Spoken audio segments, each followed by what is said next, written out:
Hi friends, first நம்ம சேனலை subscribe பண்ணாதவங்க பண்ணிக்கோங்க. சப்ஸ்கிரைப் பண்ணவங்க மறக்காமல் பக்கத்தில் உள்ள பெல் பட்டனை கிளிக் பண்ணிக்கோங்க.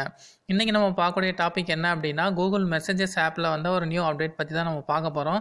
அதாவது கூகுள் பார்த்திங்கன்னா இப்போ சமீப காலமாகவே தங்களோட ஆப்பில் வந்து நிறைய அப்டேட் வந்து கொடுத்துட்ருக்குறாங்க. கூகுள் மேப்பு, இந்த மாதிரி மெசேஜஸ், இந்த மாதிரி நிறைய ஆப் வந்து கொடுத்துட்டு தான் இருக்கிறாங்க. இப்போ இந்த மெசேஜஸ் ஆப்பில் வந்து ஒரு சின்ன அப்டேட் பண்ணியிருக்காங்க. அது என்ன அப்படின்னா, ஸ்பேம் அப்படிங்கிற ஒரு ஃபோல்டர் வந்து உள்ளே இன்க்ளூட் பண்ண போகிறாங்க. ஸோ அது எப்படி ஒர்க் ஆகும், அது எப்போ இன்ட்ரடியூஸ் பண்ண போகிறாங்க அப்படிங்கிறத நம்ம இந்த வீடியோவில் பார்க்கலாம்.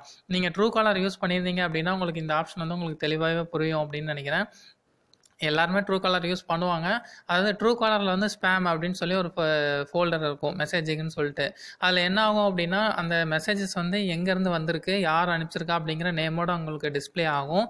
ஸோ அதே ஆப்ஷனை வந்து நம்ம இங்கே ட்ரூ காலர் இல்லாமலேயே மெசேஜஸ் ஆப்லையும் கொண்டு வரலாம் அப்படிங்கிற மாதிரி கூகுள் வந்து ஒரு சின்ன அப்டேட் வந்து வெளியிட்டிருக்காங்க.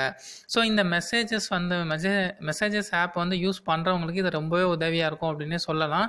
ஸோ இப்போ வந்து இந்த திட்டம் வந்து இன்னும் வெளி வரல. ஒரு குறிப்பிட்ட சில வாடிக்கையாளர்களுக்கு மட்டும்தான் அதை இன்ட்ரடியூஸ் பண்ணியிருக்கிறாங்க. விரைவில் வந்து எல்லாத்துக்குமே இந்த அம்சம் வந்து கொண்டு வரதுக்காக திட்டமிட்டிருக்காங்க. ஸோ அது என்ன, எப்படி இருக்கும் அப்படிங்கிறத நம்ம பார்க்கலாம்.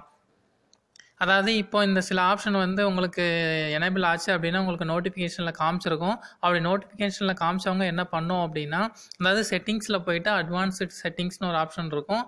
அதில் போய் ஸ்பேம் ப்ரொடெக்ஷன் அதில் இருக்கும். அதில் எனேபிள் ஸ்பேம் ப்ரொடெக்ஷன் உள்ளிட்ட ஆப்ஷனை நீங்கள் இது ஆன் பண்ணீங்க அப்படின்னா உங்களுக்கு வந்து மெசேஜஸில் வர மெசேஜ் எல்லாமே நார்மல் மெசேஜ் உங்களுக்கு வியூ ஆகும். சப்போஸ் உங்களுக்கு அன்னோன் நம்பர் இல்லைனா தேவையில்லாத மெசேஜ் வரதெல்லாம் அந்த ஸ்பேமுக்கு மூவ் ஆயிரும்.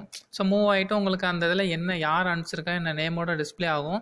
ஸோ அது பின்னாடி எப்படி ஒர்க் ஆகும் அப்படின்னா, நீங்கள் இந்த செட்டிங்ஸ் வந்து எனேபிள் பண்ணீங்க அப்படின்னா உங்களுக்கு வரக்கூடிய அந்த மெசேஜஸ் வந்து ஃபஸ்ட்டு அது நார்மல் உங்களுக்கு நீங்கள் காண்டாக்டில் சேவ் பண்ணி வச்சுருக்க நம்பர்லேருந்து வந்திருக்குதா அப்படிங்கிறத ஃபஸ்ட்டு அது சர்ச் பண்ணும்.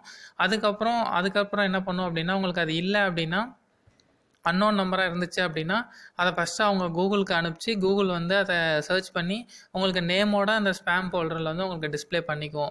ஸோ இந்த ஆப்ஷன் வந்து ரொம்பவே அட்வான்ஸாக இருக்கும்னு நினைக்கிறேன். இந்த மெசேஜஸ் ஆப் யூஸ் பண்ணுறவங்களுக்கு இது ரொம்பவே உதவியாக இருக்கும் அப்படின்னு சொல்லலாம். இதே மாதிரி உங்களுக்கு லேட்டஸ்ட்டு நியூஸ் வேணும் அப்படின்னா மறக்காமல் சேனலை சப்ஸ்கிரைப் பண்ணுங்கள். இதே மாதிரி இந்த நியூஸ் வந்து உங்களுக்கு பிடிச்சது அப்படின்னா லைக் பண்ணுங்கள், ஷேர் பண்ணுங்கள், கமெண்ட் பண்ணுங்கள். Thank you friends.